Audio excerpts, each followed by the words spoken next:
Hey everybody, welcome back to another edition of Eye to Eye Live. My name is Kyle, and whether you're watching this live or on the replay, we appreciate you being here, even for just a few minutes, to hang out with us and talk about something that we all love very much, that being Disney, Disney parks, Disney movies, Disney Plus, Disney everything.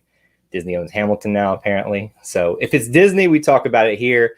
But strictly on our Monday night shows, we tend to stick in the realm of Disney parks and discuss what's going on news-wise, interesting topics. And lo and behold, even when the parks are closed, there's still plenty to talk about in the world of Walt Disney World, Disneyland, and everything in between. As I've been doing the last couple of weeks, I've been bringing in a special guest who's been a regular now to discuss certain topics with me. And that there's no difference in that tonight. I'm bringing in my good friend, and you know him from WDW Opinion Podcast, Mr. Conor Brown. Conor, welcome. Thank you, Kyle. You picked one heck of a week to take a vacation when it comes to Walt Disney World news. Do you know that? Yes. You know, it's like I planned it or something, just leaving you hanging there. Yeah. But that's all right. Plenty of stuff to talk about tonight. That be the case for it. Yes. So I always tend to pick those weeks to go away when interesting things happen. And, you know, I knew something was going to happen with Splash Mountain by the time that I decided to go somewhere. So we are a little bit delayed in that being our main topic we want to discuss tonight. But for the listeners out there, is there anything else that you'd like to discuss? Ask questions, feel free throughout the live stream. That's just kind of where we want to settle in most of our discussion and hear your comments tonight as well. First of all, let me say hello to at least one streamer I've seen so far. Captain Akron, what's going on, my man? Good to see you. Thanks for being here and being part of this discussion tonight. But yeah, so Splash Mountain. The announcement came during the hiatus I had to go catch a breather from everything that's going on in the world, that Splash Mountain will be rethemed to Princess and the Frog. It is something that has been rumored. It's apparently something that's been in the works at Disney, according to their press release, for quite some time. So we're going to talk about the ins and outs of this, but let me just hear your initial impressions of that, Conor.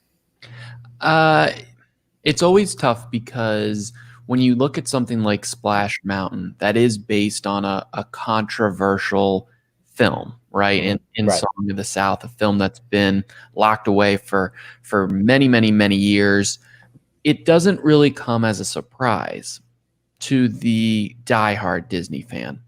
But I think you have to explain what it's based off of to so many people who just are regular day guests. You know, there's totally different types of levels of people that go into a Disney theme park. Not everyone knows that Splash Mountain is themed to Song of the South.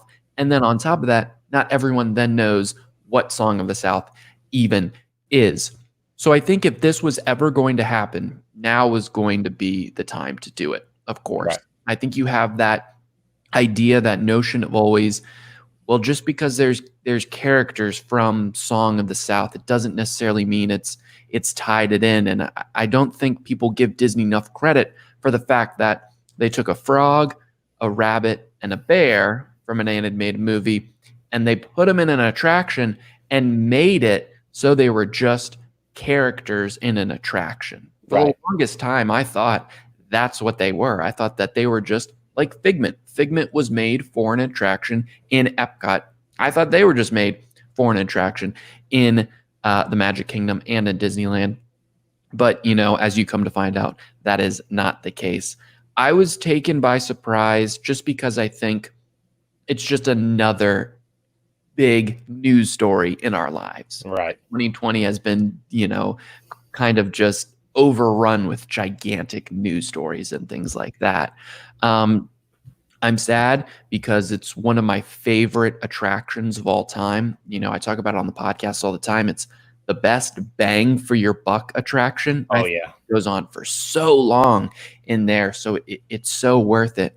So I think that for me, that's going to be difficult, but you know, you can totally understand where they're coming from, but I also think it's a really difficult conversation to have, especially when it's around, at the end of the day, an amusement park attraction. Right. You know, it's always something interesting like that. But on top of that, I am excited for what they're going to theme it to be. If they do it right and they go all out, it's going to be really, really, really cool. And the other thing about it was we've seen all these other, reskinnings, reimaginations. We've seen it from Maelstrom going to Frozen Ever After, right? The reason that happened was twofold. One, Disney had a gigantic blockbuster on their hand that they didn't think was going to be a blockbuster. So they needed to put it in somewhere. But on the second, they also realized, oh, not a lot of people go on Maelstrom, so we can do that. I did. Come on. Right. No. That's fair. Not the same amount of people as who go on Frozen Ever After. With this one, Splash Mountain, it was still a severely popular attraction, right? Hour-long waits in the summer, at least. So to reimagine that kind of popular attraction, that's the other sort of big news story that I think, people are kind of focusing in on. Very interesting. Yeah, if you think people made a big deal about Maelstrom being rethemed to Frozen, wow, they were going to make a big deal about an attraction like Splash Mountain and the nostalgia factor. So for me, I'm a huge nostalgia freak. My big thing is I don't like change, but I understand it's not a museum. Walt said it himself. I get it. Doesn't mean I have to like it. But usually what ends up happening is I end up liking the change at the end of this. I miss Maelstrom, but I find enjoyable factors about going on something new in the Maelstrom building now. So that being the Frozen Ever After ride. So yes, I miss certain things. I miss the trolls of the Norway Pavilion, right? And the little pushing you down the waterfall, but you can still see the elements, the bones of it there. And that's probably what's going to be happening here. The bones of the ride are still going to be there. And you'll have those times like, oh, that's when they sang that part of the song there. And that's not going to be there anymore. However, I will say this before we get into maybe should this happen or are there some better solutions, things. I do want to acknowledge something here. I think Avery, who just popped in a second ago, said he's excited that movie has a great soundtrack. That is true. Princess and the Frog, I will say I spent the 2 weeks I was off listening to some of the songs myself again, and I can see it fitting within the way that the ride is currently set up. We don't know how everything's going to change. So I do agree with you, Connor, that it's not about can the movie be fit into the ride. I think there's a lot of other elements. So I do agree with you that if it's not like they're really trying to pigeonhole something that may not work into it.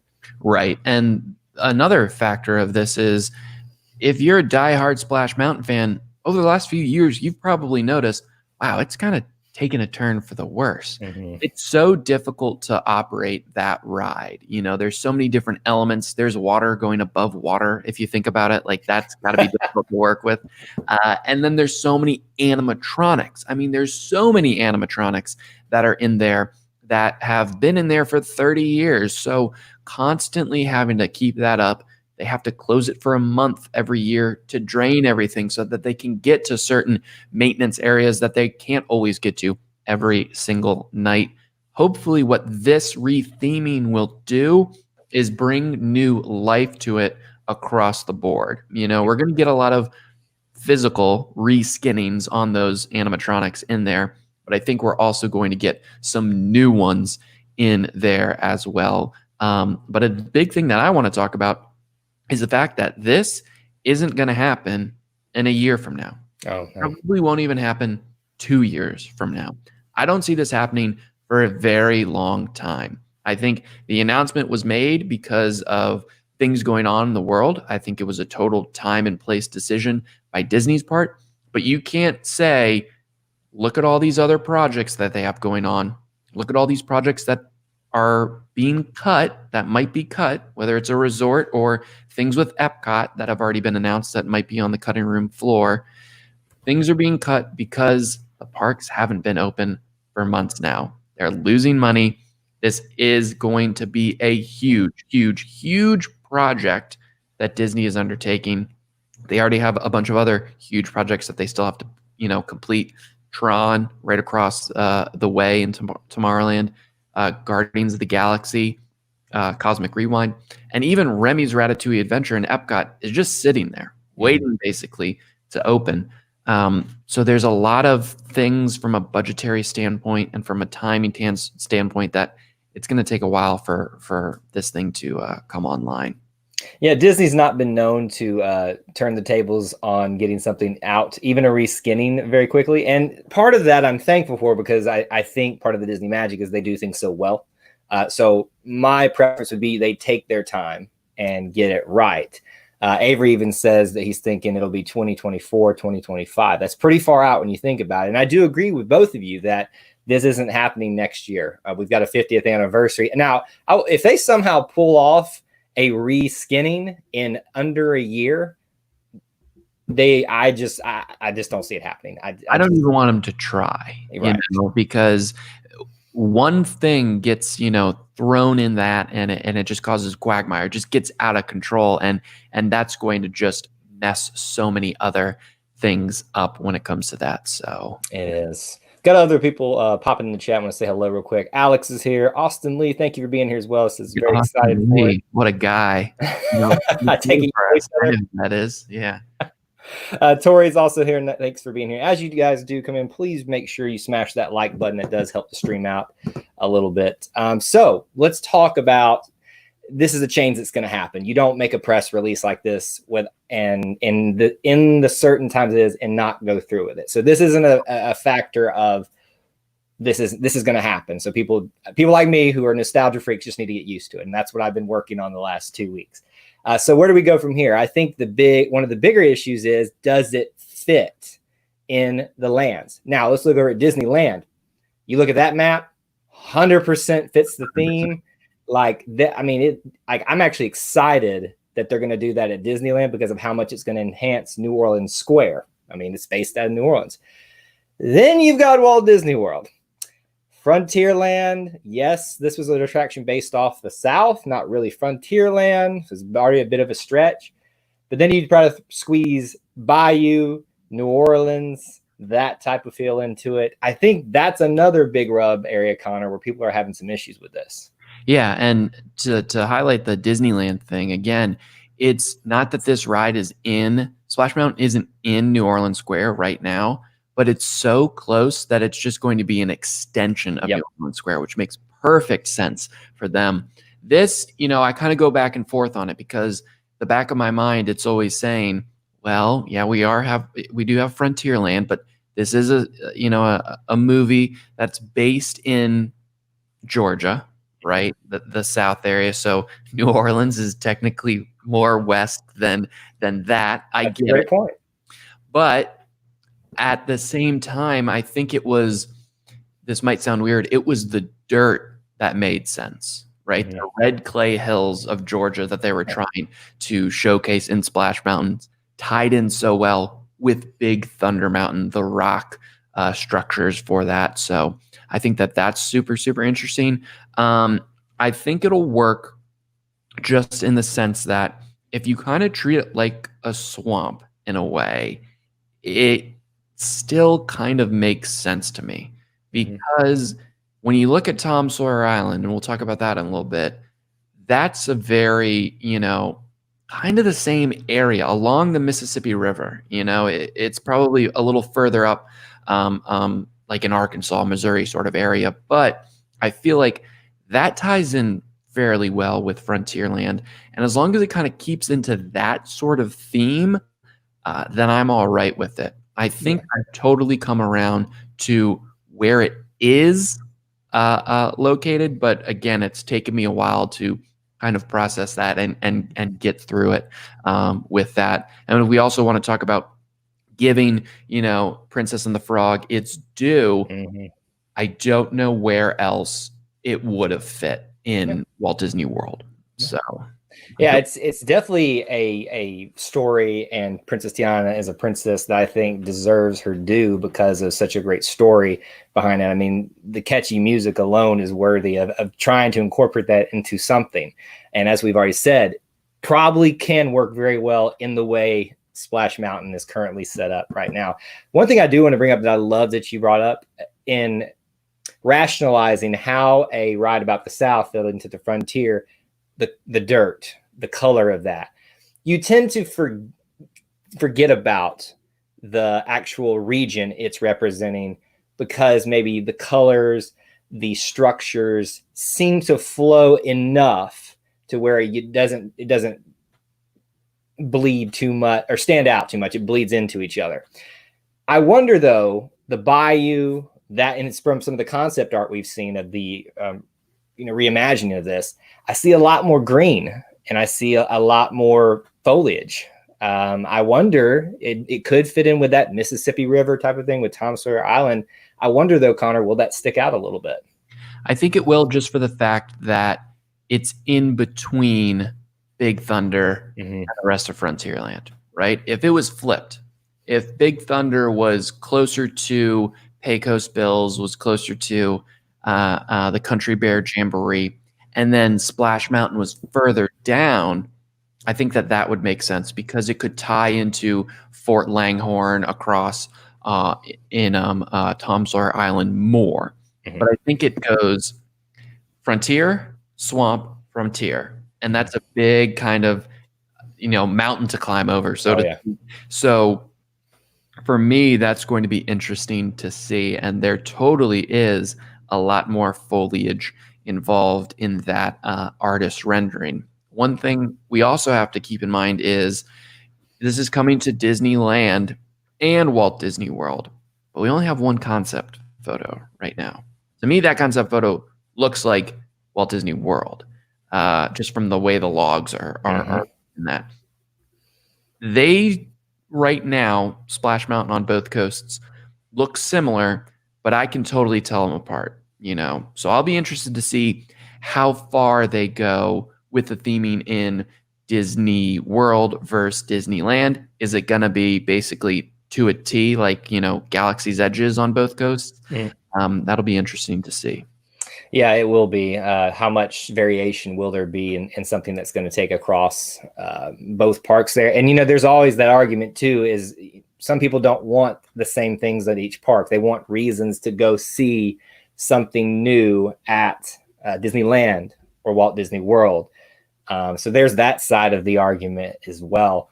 One thing that I think about, I really wish we could just pick up Thunder Mountain, and just flip flop them. Like if we could just take two giant cranes, all the cranes they already house around the castle all the time anyway, let's just take them all, pick up the structure and just say problem solved. And it's over with. I'm no engineer, but that's got to work. I don't know how that could go wrong. If anybody could pull it off, it'd be Disney. So I wouldn't put it past them. They could move a mountain. A couple other folks popping in right now. Mouse talking, J&M, good to see you all. As you guys pop in, please do make sure that you share any opinions and comments or questions that you might have on this topic. We'd love to hear from you all as well. So let's address this part of it. One of the issues is, does it fit the theme? I would like to offer another solution that I'm not going to take credit for. I've heard several other people actually mention this, but I'm very intrigued about. I think what it does here is this: we all recognize, to some extent, there is a problem with what Splash Mountain is based on. Is that a fair statement? Yeah, for sure. So change needs to happen. Fair enough. I think we can all get on board that. Okay, so if we're going to change something, let's make sure it's the right change. And I'm not saying that this is not, but I think there are a few issues that we've been discussing here. Why not figure out a different solution for Splash Mountain, retheming there? There's that little island over there, two islands actually, Tom Sawyer Island, that, again, I'm a nostalgia freak. I love the fact that Tom Sawyer's over there, but I do not go out of my way to go visit it unless I just have to go show someone it for the first time. No, I'm right there with you on that. It's cool. Don't have to go every single time though. Is there a way to work that in and create and maybe expand it? I don't know how you expand it on the water structure. This is just me pie in the sky. Is there a way to create a land or a mini land that almost kind of bleeds in with the background of Liberty Square and it be Princess and the Frog themed? I'm talking, here's just, I'll throw some things at you. A Tiana's Palace show and a dinner show. I'm talking some sort of dark boat ride with telling the story of Princess and the Frog. I'm talking meet and greets out there. I'm talking the raft ride out there. You're riding over to the bayou, and top it all off, you've already got a riverboat going around the bayou. This is why this is my suggestion. But again, I'm not an Imagineer. You have much more pull in that arena than me. What do you think about that? So I like it, and I kind of like the when you said try to tie it into Liberty Square and Frontierland, that is one of the more seamless transitions, I think, in Walt Disney World. And I think that area makes a lot of sense of how it's progressing when you go from Liberty Square into Frontierland. I think there's a lot of options if we want to play armchair Imagineer of what we could do here. I think from a logistical standpoint, it's going to be very, very, very difficult for Disney to create a way to get to that destination, right?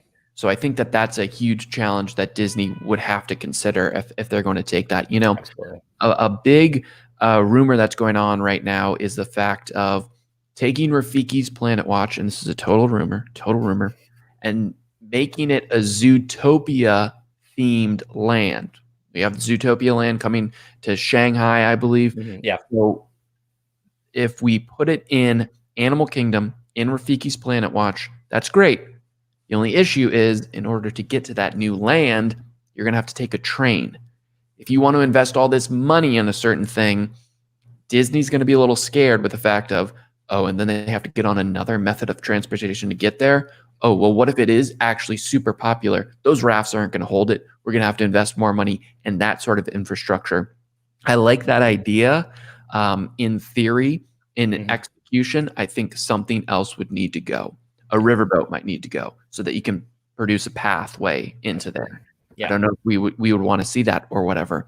If you want Tiana's Place, maybe, something that might be on the table.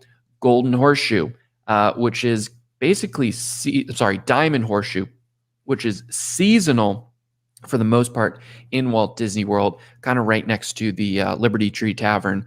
That could be an area that you could, I love it, to that restaurant. I love that suggestion. As much as I want my little idea, my armchair quarterback, to happen, I love that idea, because another area that's not being utilized the way it once was, and I think that's a brilliant idea on your part. I'm ashamed I haven't thought of it. So well done. I do think the transportation aspect if you're going to go with that idea, is the big issue there. And money as well, and time to build something out there. Because I do think Tiana deserves more than just a retheming of a ride. Not that it's not going to be great. It's Disney. They do things very well.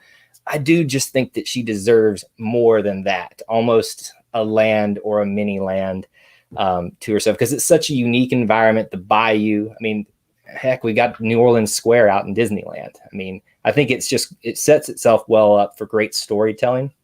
And I would hate for it not to be maximized to its full potential. I think what's a great kind of segue back, that's just the idea that I wanted to share there, but this is a great segue back to Splash Mountain and the theme of our discussion tonight. I'd be interested to know if there was a different solution to include Tiana and the story of the Princess and the Frog. What are some other options potentially for retheming? Because we've all acknowledged there's a problem that needs to be addressed with that ride. What do you do from there? I don't know if he's being serious, but I always say J&M because long story, we're not going to get in that night. But JM says, I think a DuckTales retheme would be better for the Gold Rush of the Yukon. Your thoughts on that, Connor?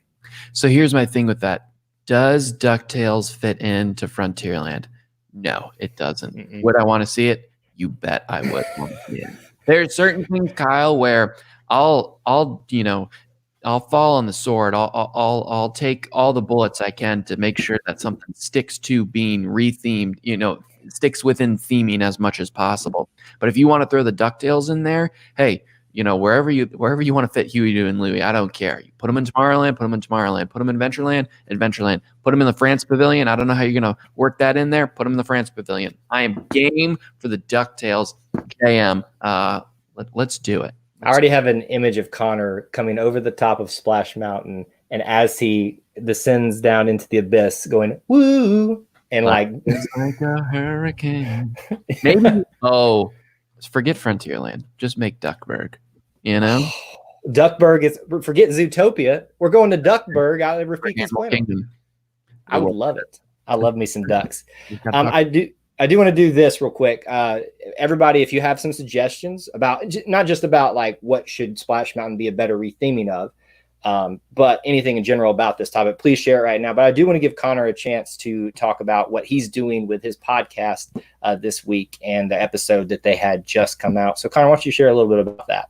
Yeah, so this week, co-host Hank and I talked about the best non-height requirement attractions at Walt Disney World. We do a thing called Power Rankings, which is basically we just take a number and we go from 10 to number 1 and kind of talk about why we think we put them in that order, why things made the list, why things didn't. I think over the last couple of decades, the vast majority of new attractions have a height requirement. They're typically, for the most part, all fantastic. The height requirement just means it's thrilling. It's, a roller coaster or something like that. But the problem with height requirement attractions is the fact that it might split up your party, especially if you're a younger family. Mom and dad might have to sit with the kids while one other parent rides and something like that. So the good thing about Disney World is that they have so many attractions, so many classic attractions, that you don't have to come in at a certain height to enjoy. So on the podcast this week, we give our power rankings of the best attractions in Walt Disney World that does not have a height requirement. I believe all this stuff is in the description of the video, but you can go to wdwopinion.com/90 to learn about that. And Kyle, it's our 2-year anniversary of the podcast today, actually, I believe. Yeah. Happy anniversary. Thank you very much. We're doing a bunch of giveaways this month. So if you head over to that show notes page, wdwopinion.com/90, you can hear about all the cool prizes we're giving away and enter for a chance to win. As I say on each edition of the show, I endorse very few Disney podcasts, and I've listened to a bunch and dropped a bunch. And that's not just, sometimes it was just because of time. Conor and Hank and WDW Opinion are one of the ones that I refuse to let go of because I enjoy their conversation. Simply because, who thinks to, power rank the ones without a height restriction? Like that, my mind doesn't work that way, Conor. That's brilliant. Thank you very much. It's also brilliant because we don't really have a say. It's not like we can ride whatever we want. So we're just pretty much ranking this from we just love these attractions perspective. Right. And the added benefit is anyone can go on them. And I will fault Conor a little bit because after I found out this was the topic this week, I could not stop watching the certain video that you and I shared with each other of one Kevin Hart being told he could not ride a ride at the park down the street. You sent me into a YouTube hole that I could not get out of the rest of the day. So thank you for that. It's a deep, dark hole, but that is one of the best videos that has ever been put out on the internet. I need an entire playlist now of him riding certain rides at Disney World, and I'll watch that all day. I'd be down for that. We got somebody watching it when it's 5 a.m. in the morning. Woo! That is what a trooper. What a trooper. All right, let's round out our discussion this way. Again, in the description is the links to his website, WDW Opinion, and his YouTube channel as well. So go check that out as well. Is there a different re-theme to fix the problem that we all agree that needs to be addressed to Splash Mountain? I would say something that I saw shared out there today was, there was this big project, pie in the sky, called the Western Expedition, Thunder Mesa, that never got realized at Walt Disney World, and was, people to this day just like lament about that it never happened. I've seen some people speculate, can that be worked into an original concept that's not based on any IP or anything like that, be transitioned into Splash Mountain to make it more of maybe that Gold Rush type of theme or something like that? That's something that I would think could possibly work. Is there anything else that works, Conor?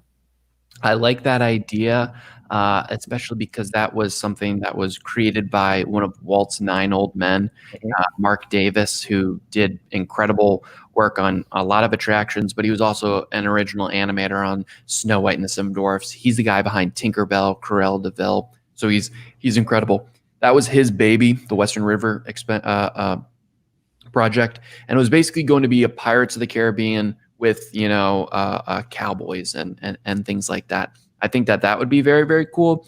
I think the only problem with it is the fact that the Disney true believers, as it were, would always be like, well, I don't know if Mark would have wanted this, so it's got to be bigger, because it was almost going to be, Kyle, like an entire land. Like, think of like the Jungle Cruise sort of scale, like that big thing. Splash Mountain is great. It goes on for a while, but I think this was even going to be a grander experience in that regard. I have one, and it's kind of a go with me here. All right, I'm with you. What we're going to have to do is, because Big Thunder Mountain is still kind of out there, unfortunately out there, there's that wooden walkway, right? And I love Big Thunder Mountain, so we got to keep it. There's that wooden walkway. I think we got to make that an actual legitimate walkway on the rivers of America. Make it more direct, where you can basically walk out of Pecos Bills and go right to Big Thunder Mountain. And then what we're going to do is we're going to say that Splash Mountain is now actually part of Adventureland. Okay, part of Adventureland. It's going to take a little bit to get from Pirates of the Caribbean to there, but I think we can do some things along the way to theme it as such. And what we're going to change Splash Mountain into is a Moana themed attraction. Wow, she's the water, right? We can keep the Splash in there. We can go with a movie that I absolutely love. We get some rock reference in there. Dwayne "The Rock" Johnson is Maui, and they have Hey Hey's got to be there. There's going to be great music in it as well. Maybe we could do that, but I would only say that for the fact that we could tie Splash Mountain into Adventureland in Walt Disney World, and then we can keep, Princess and the Frog out in California, so it's two totally different attractions. I see. That's another great. What am I doing here giving ideas? You're the one that should be giving these. You're the facilitator, man. Come on. It's like you worked at Walt Disney World or something. I mean, it's like you've walked around and actually thought these things out while you were on break or something. That's a brilliant idea. I think even still, you could probably do that with Princess and the Frog there with that idea. And maybe it still kind of makes a little bit more sense that way with Princess and the Frog there. But I really subscribe to the fact more, and as I grow older, that I want something unique at each Disneyland and Walt Disney World. And I think 100% out in Disneyland, let's go with it. I'm on board. I will, I think I rode Splash Mountain out there once. I'll miss it out there in its sense of it's now. But I just wonder if there's opportunities to honor Tiana and the Princess and the Frog in other ways in Walt Disney World, and a better way to solve the problem that's over there. So that's a brilliant idea, sir. I'll take all the residual checks you want to give me, Disney. Will they be? I thought you were saying residual checks from me. You're not getting much from me. Oh no, yeah, whatever you got. Well, how about this? Let's end with a final question.